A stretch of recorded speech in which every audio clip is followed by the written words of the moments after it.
Parmi les grands industriels qui prennent le contrôle de grands médias pour soit développer leur business, soit aider leurs amis politiques, médiatiquement. Le secteur des médias, c'est le deuxième secteur le plus rentable dans le monde après le luxe. Même si parmi ceux-là, Vincent Bolloré est quand même le plus caricatural, il y en a d'autres.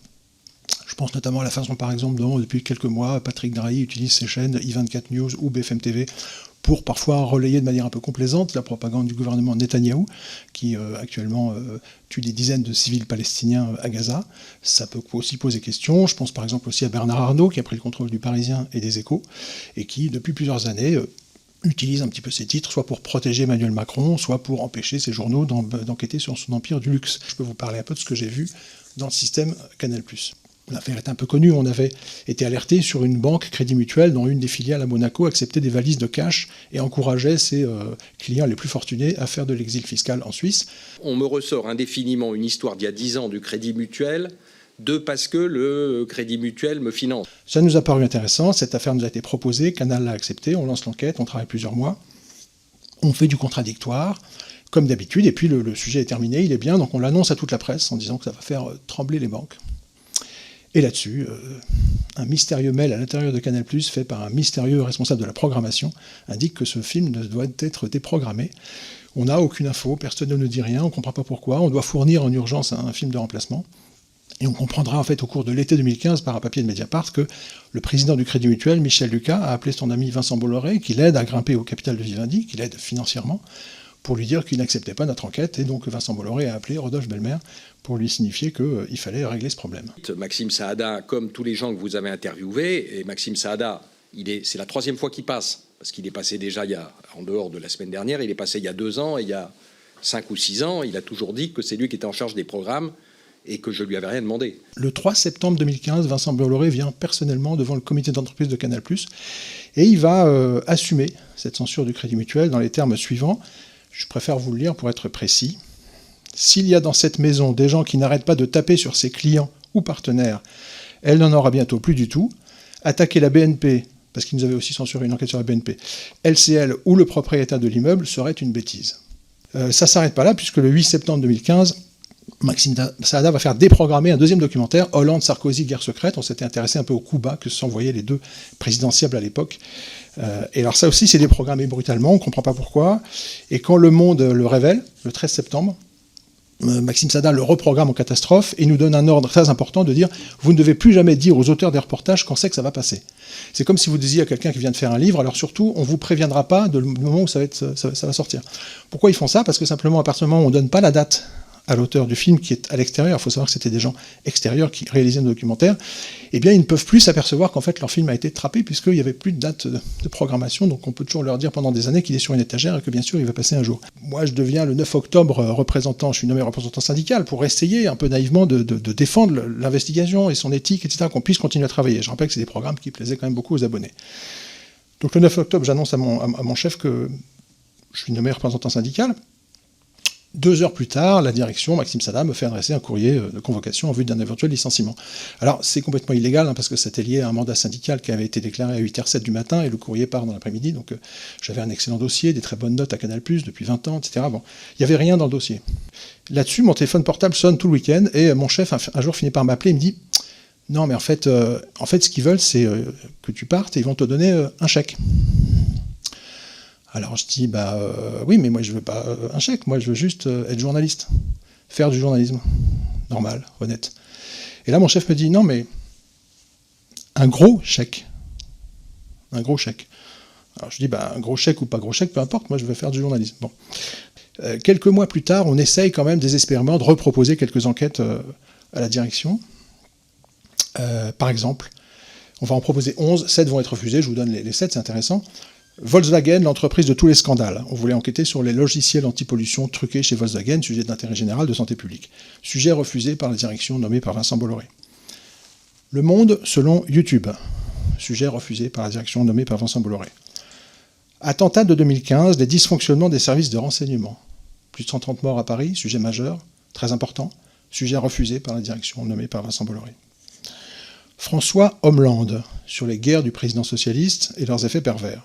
Sujet refusé par la direction nommée par Vincent Bolloré. Les emplois fictifs dans la haute fonction publique. Sujet refusé par la direction nommée par Vincent Bolloré. Répression made in France, sur les matériels de guerre et de maintien de l'ordre exportés massivement par la France dans des pays peu recommandables. Sujet refusé par la direction nommée par Vincent Bolloré. Et pour tout vous dire, même Nutella, les tartines de la discorde, a été refusé par la direction nommée par Vincent Bolloré. Je crois qu'il exploite des champs d'huile de palme en Afrique, ce qui expliquerait qu'il ait pu être gêné par ce sujet aussi. En juin 2016, Vincent Bolloré va faire arrêter Spécial Investigation. Deux de mes collègues sont recasés, moi on ne me propose pas de poste, etc. Bon, on alerte le CSA en tant que délégué du personnel, il ne réagit pas. Et en fait, le fait qu'il y ait peu de réactions, si vous voulez, ça va faire que ces gens ont un immense sentiment d'impunité. Je prends un exemple. En juin 2016, donc on est quelques semaines après tout ça, Maxime Saada va devant l'Assemblée, et à propos de l'enquête sur le Crédit Mutuel, il va déclarer, je cite, « Il n'y a jamais eu aucune censure, aucune instruction d'où qu'elle vienne, je suis très attaché à l'investigation. » 3 semaines après, Spécial Investigation sera supprimé, et quelque part, ces propos intoxiquent les députés, intoxiquent la représentation nationale, parce que vous n'êtes pas forcément dans les coulisses du truc et vous ne savez pas que c'est pas vrai. Ça va continuer, il va se passer un truc majeur en 2017, que je vous résume, alors là ça prend des proportions quand même un peu surréalistes. Vincent Bolloré cherche à signer avec le chef d'État togolais des contrats. Le Togo est un pays qui n'est pas très démocratique. Depuis 6 mois, le peuple togolais est dans la rue, le président fait tirer sur son peuple.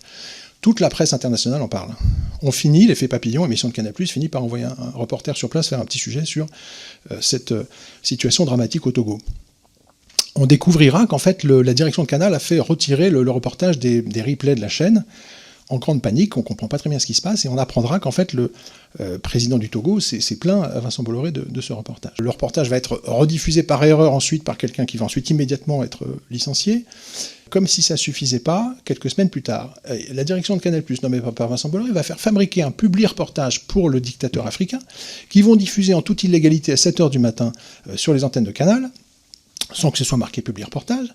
Enfin, on est dans un film, si vous voulez. C'est un truc, c'est complètement délirant, on se dit mais c'est pas possible. Et là encore, l'instance de régulation s'en aperçoit pas, elle n'a peut-être pas assez de moyens d'enquête, mais enfin il se passe rien.